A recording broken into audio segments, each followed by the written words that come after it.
Welcome to the Deep Dive. Today, we're plunging into a really fascinating area, anticholinergic agents. You've pulled together some great info on these, and, well, our mission is to unpack what they are, how they actually work in the body, and why they're so important in medicine. Absolutely. And the material really gives us a broad view, doesn't it? From how they're classified, their mechanisms, how they do what they do, right through to their effects on different body systems. We'll definitely hit key examples. Atropine, scopolamine, look at their uses, the downsides to adverse effects, and even how they fit into treating poisoning. It's a lot to cover, but we'll pull out the really crucial bits. Exactly. And honestly, I think there are some real aha moments waiting for you here. It's kind of amazing how one class of drugs can do so many different things, like dilating your pupils at the eye doctor, pretty routine, but then also managing asthma or even being a literal lifesaver in an emergency. It's quite the range. Okay, so let's dive in. At their core, what are these anticholinergic agents all about? All right, so fundamentally, they're substances that block the action of acetylcholine. And acetylcholine, it's a really key neurotransmitter, a chemical messenger doing jobs all over the body. These drugs just get in the way of that message. Okay, so like putting up a roadblock for certain body signals, and the sources mentioned different kinds of receptors involved, muscarinic, nicotinic. Can you break that down? Yeah, sure. Yeah. So acetylcholine interacts with both muscarinic and nicotinic receptors. But for today, we're mostly zeroing in on the antimuscarinic drugs. That's the main focus here. The info does mention anti-nicotinic agents too, things like ganglion blockers, but they're rarely used now. Serious side effects like severe low blood pressure. And then there are neuromuscular blockers, but that's a whole different topic, really. Got it. So antimuscarinics are our main players today, and the information groups these. How are they categorized? Broadly, you can think of two main buckets. First, the natural alkaloids compounds straight from plants. And second, the semi-synthetic and synthetic ones, either modified natural ones or completely lab-created. Okay, natural. I bet there are some famous names in that group. Exactly. The classic examples are atropine and scopolamine. And what's interesting is they both come from the same plant, Atropa belladonna. Belladonna. Deadly nightshade, right? That's the one. Deadly nightshade. It really drives home how potent nature can be and how many medicines originate there. Wow. Okay, so atropine and scopolamine from deadly nightshade. What about the other group? The semi-synthetic and synthetic ones? Sounds like that's where the specific uses come in? That's absolutely right. By tweaking the molecules or designing new ones, chemists can make them more targeted. So, take ipratropium. It's semi-synthetic. You usually inhale it for asthma or COPD. Then there's hermatropine, also semi-synthetic, often used in eye exams. Eye exams. I think I've had drops like that, the ones that make everything blurry. Very possibly. Tropicamide is a synthetic one, very common for that. It's a mydriatic, dilates the pupil, and the fact that it's short-acting, maybe 6 hours or so, according to the material, is a big plus. Your vision gets back to normal faster. Yeah, you don't want that blurry vision lasting for days. Exactly. Then you've got synthetics like dicyclamine for gut spasms, and oxybutynin for bladder issues. Oh, and benzhexyl, that's a synthetic used for Parkinson's disease symptoms. It's really fascinating how those small changes lead to such different jobs in the body. So how do they actually do it? How do they block acetylcholine at those muscarinic receptors? What's the mechanism? It's called competitive antagonism. Think of acetylcholine as a key and the muscarinic receptor as the lock. M1, M2, M3 are like different models of that lock in different tissues. Anticholinergic drugs like atropine are like slightly different keys that can also fit into that same lock. They compete with the real key, acetylcholine. And when the anticholinergic drug gets into the lock first, it just sits there, blocking acetylcholine from opening it, doing its usual job. Okay, so they race for the receptor spot, and the anticholinergic wins, blocking the signal. Now, the source material goes through how this affects different body systems. Let's start upstairs, the central nervous system. What happens when you reduce cholinergic activity there? Right, the CNS. Well, it depends a bit on the drug and the dose. Atropine, for instance, usually causes some mild stimulation, though get the dose too high, and paradoxically, it can cause excitement. Scopolamine, though, that tends to have more noticeable CNS effects, often sedation, which is exactly why it works so well for motion sickness. It calms things down in the brain's balance centers. Ah, that makes perfect sense for the travel patches. Okay, what about the heart, the cardiovascular system? The heart's interesting with atropine. It often shows a biphasic effect. 2 phases. First, you might see a brief slowing of the heart rate bradycardia, but that's usually followed pretty quickly by an increase in heart rate tachycardia. That speeding up happens because it blocks M2 receptors on the heart. Normally, acetylcholine uses those M2 receptors to tell the heart to slow down, block that, and the heart speeds up. Huh. Slow then fast. Good to know it's not just a straight speeding up. And the eyes, we touched on that, but it's such a common effect. Oh, yes. Very classic anticholinergic territory. Right. By blocking M3 receptors in the eye muscles, they cause two main things. Mydriasis. Pupil dilation. Exactly. Pupil dilation. And cycloplegia. Yeah. Loss of accommodation. Basically, your eye lens can't focus properly, especially up close. So that blurry vision and light sensitivity after the eye drops, that's the mydriasis and cycloplegia at work. And like we said, tropicamide's shorter action, around 6 hours, is great for quick recovery after testing your vision. Right. Definitely want that to wear off. Okay. Glands. Saliva, sweat. Yep. Anticholinergics tend to reduce secretions from glands, salivary glands, sweat glands, the ones in your airways too. That's why dry mouth xerostomia is such a common side effect, that cotton mouth feeling. Okay. That directly explains the cotton mouth. Makes total sense. And the gut. The GI tract and bladder. Similar theme of slowing things down. In the GI tract, they decrease motility. Food moves through more slowly. Right. And in the bladder, they can inhibit the muscle contractions needed to empty it, potentially leading to urinary retention. So a definite pattern. Blocking acetylcholine often means slowing or drying things up.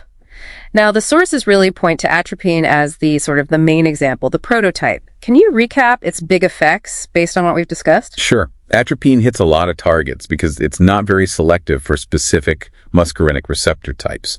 So, thinking about that flowchart in the material, eye, pupil dilation, heart, increased heart rate after that initial dip sometimes, glands, dryness mouth, skin, bladder, potential for retention. It really covers the classic anticholinergic profile. That's why it's the go-to example. Right, the all-rounder. But then the material talks about atropine substitutes being more tailored. Why is that important clinically? Selectivity. That's the key.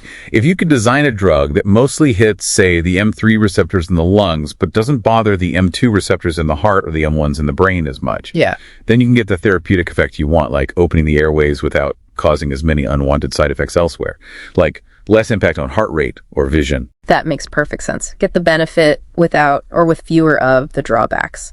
Can you give some examples of these more selective drugs in action? Definitely.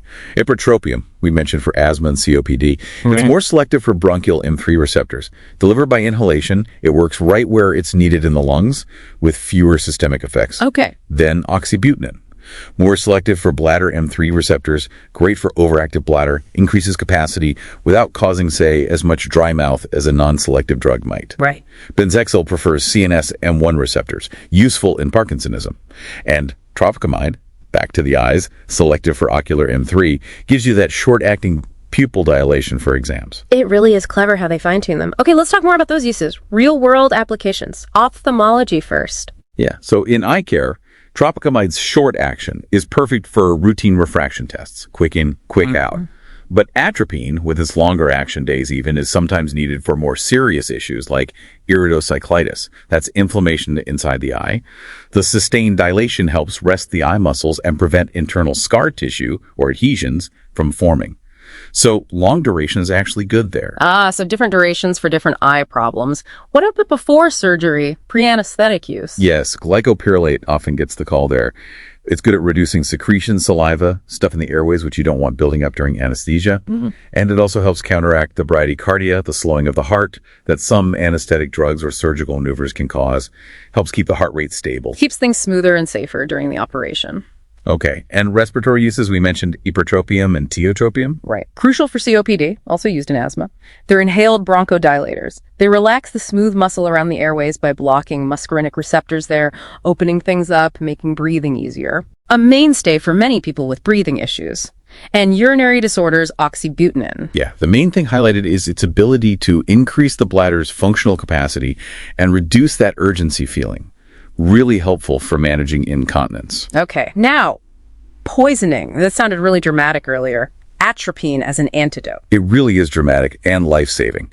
Atropine is the primary antidote for organophosphate poisoning, OPs. Pesticides, nerve agents. Exactly.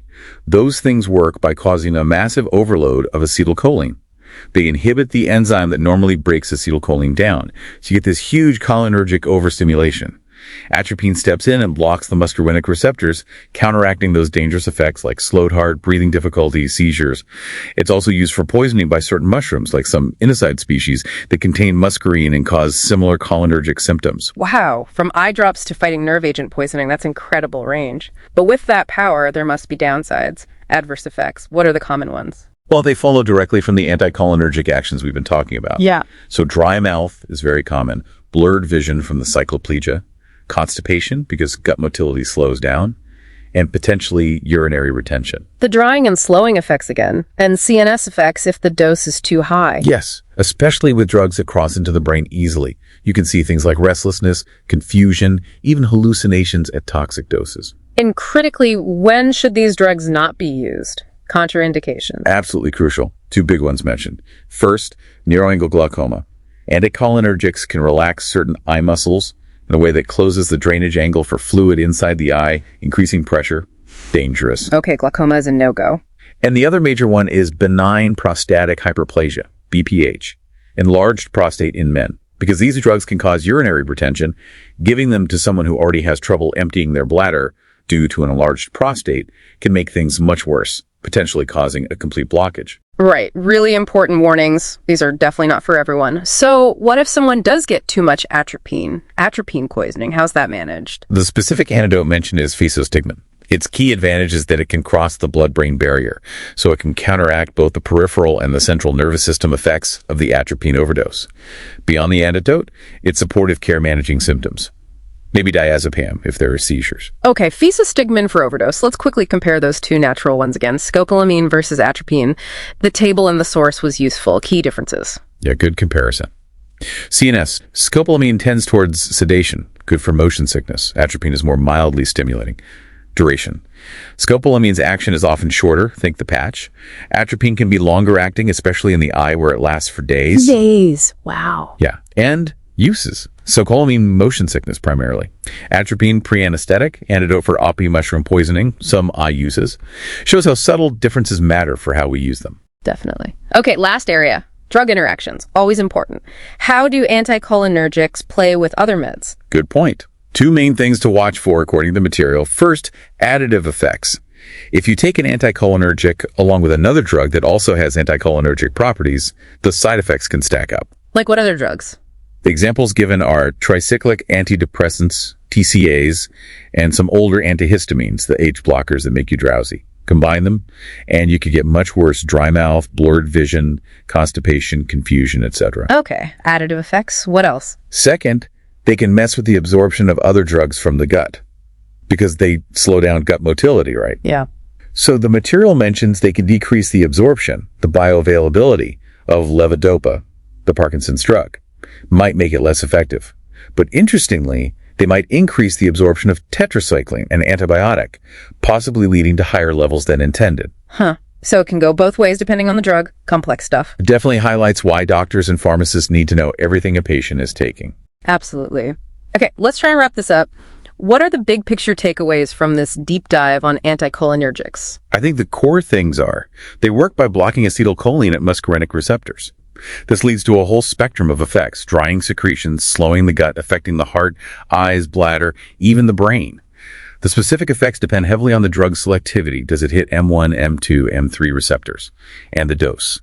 We've seen they have vital uses, from everyday eye exams to treating COPD to being critical antidotes. But, and it's a big but, you always have to weigh the benefits against the potential side effects. Dry mouth, blurry vision, constipation, retention, and be really careful about contraindications like glaucoma and BPH. Well said. And the so what, for me, tying it all together, is just how intricate pharmacology is. You're tweaking one specific chemical messenger system, acetylcholine, and getting such diverse outcomes. Treating asthma is worlds away from reversing nerve agent poisoning, yet the underlying principle connects them. It really shows the power and the responsibility that comes with understanding how these drugs work. Absolutely. It's a constant balancing act, harnessing the power while minimizing the risks. Right. So here's something to maybe mull over. Acetylcholine is involved in so many things. Muscle control, memory, learning, digestion, arousal, just fundamental processes. Given that, and thinking about the progress in making drugs more selective, what other potential therapeutic avenues might open up? Could we, down the line, use highly targeted anticholinergics, or maybe drugs that fine-tune acetylcholine in other ways, for conditions we don't even associate with this system now? Makes you wonder what future research might uncover in this complex field. Thanks for joining me for this deep dive.